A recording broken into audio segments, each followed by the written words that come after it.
So before you go external, if you want to build a really strong community around your business, so if you want to build a business that has cult status, the very first thing and the most important thing is to look.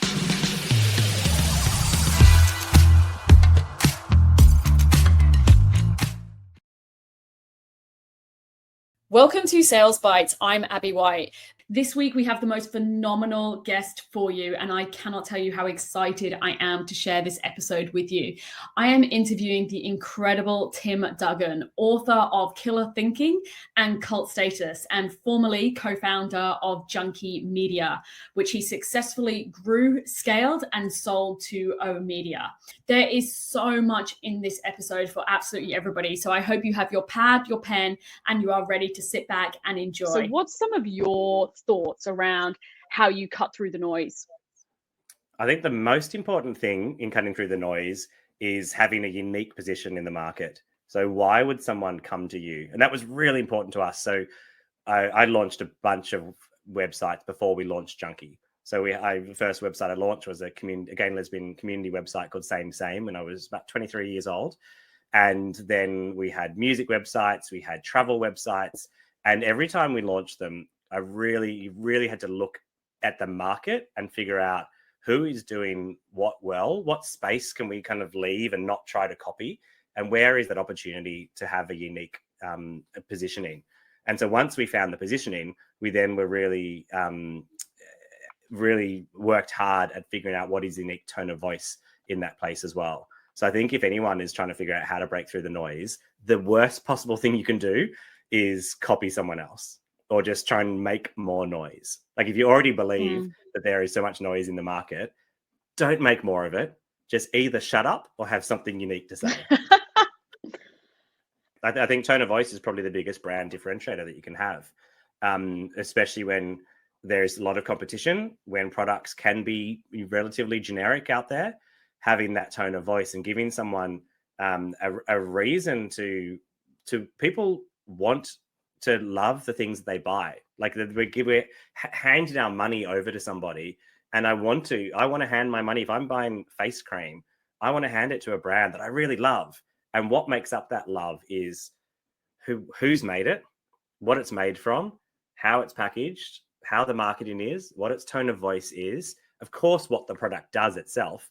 But all of those other things kind of combine together to make up the brand. And I think if you only focus on the product or you only focus on the marketing without thinking about the whole holistic picture, you're really missing the trick. And some of the simplest lessons that I learned was, number one, that everything is sales. So every piece of content that you put out there, every press release you do, every award you win, every statement you make to the media, every product you launch, every single thing is sales. So every meeting that I had, even if I was meeting someone to talk about something in editorial, there's always an element of how does this add to sales? How is this going to affect revenue? How is this forging a relationship that we can use to helpfully grow the business? So that was one aspect that I found really important. The second one was we obviously had a sales team of salespeople that would go out to sell advertising onto Junkee Media. And it's quite, as you know, the process can sometimes be complicated. And we found it the best thing to do was to really try to focus on what is one or two key metrics that we could really look at as a way of kind of showing the health of the sales team. And so for us, for example, it was number of meetings in the diary.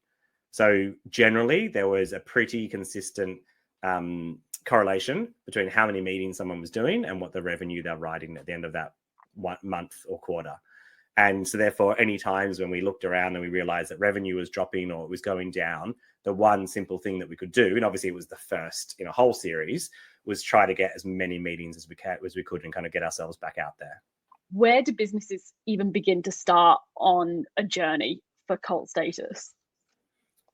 The first place to start is always internal.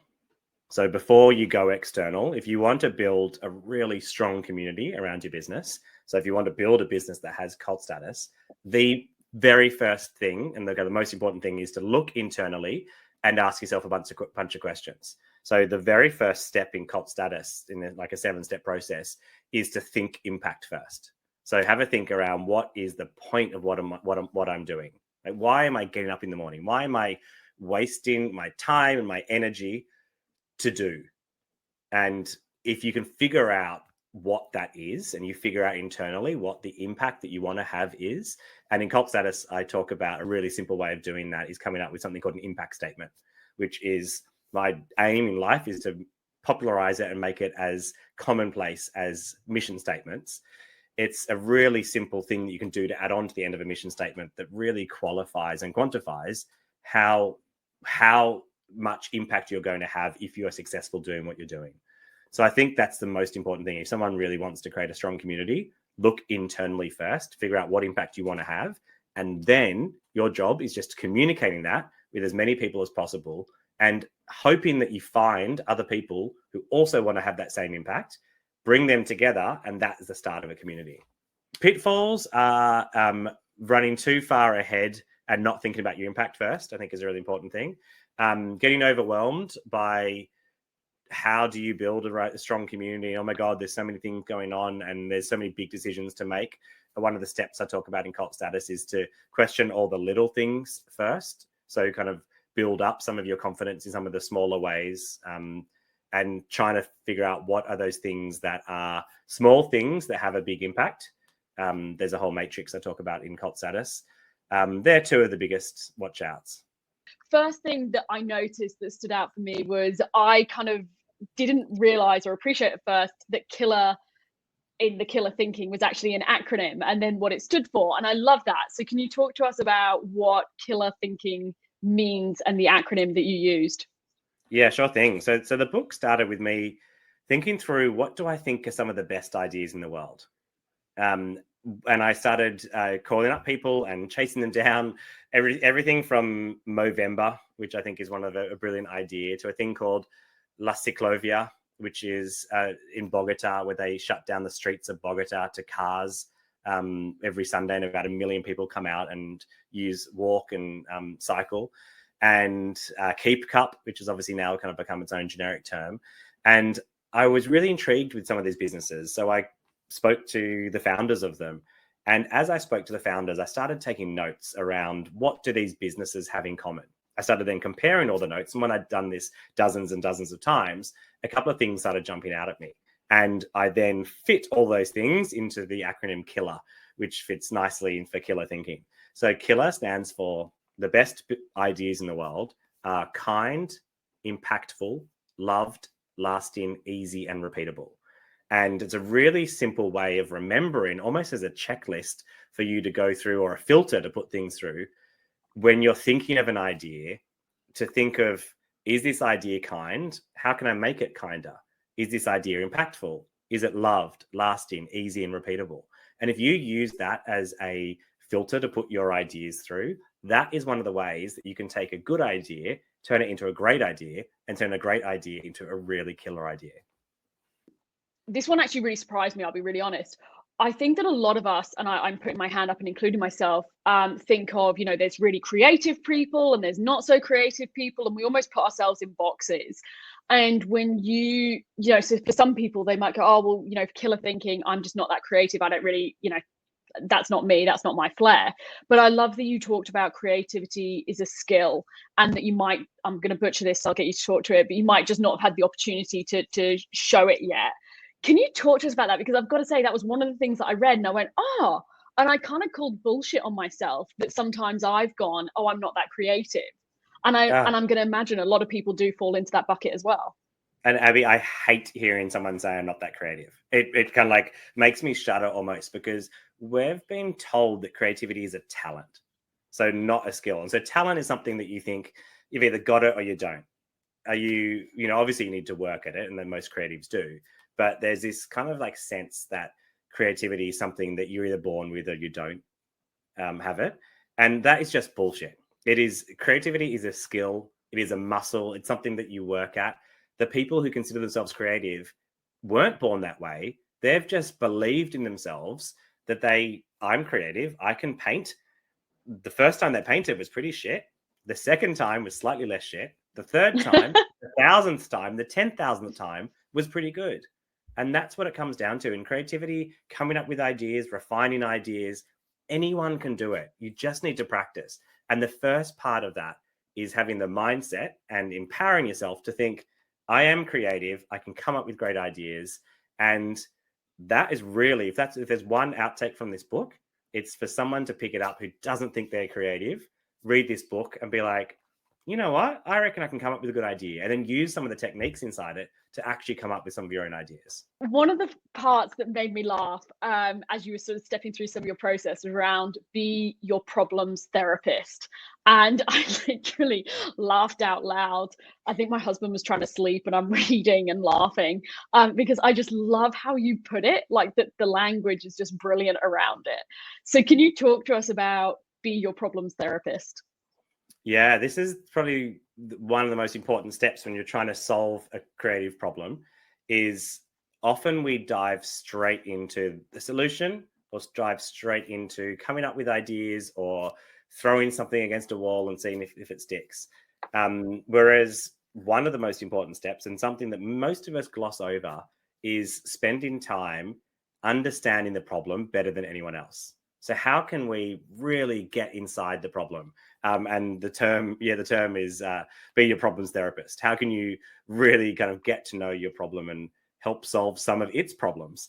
And it's a step that if you often, do a group creative ideation session or a brainstorm, often you might spend, I estimate, and having sat through hundreds of brainstorms over the years, 1%, 2% of the time looking at the problem, and you dive straight into what are the solutions.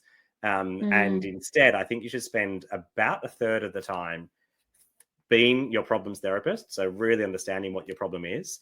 About a third of the time doing the next step, which is called fit your own mask first, which is coming up with your own ideas by yourself without anyone else's preconceived notions. And then the final third of the time is then when you start plussing each other's ideas, which is when you start sharing the ideas with other people. Most of us dive straight into that third step and miss those first two steps. But what else is there to killer execution so that that idea actually sees the light of day and we don't give up too soon? So funnily enough, the very first outline of this book had equal times given to killer ideas and killer execution in the book.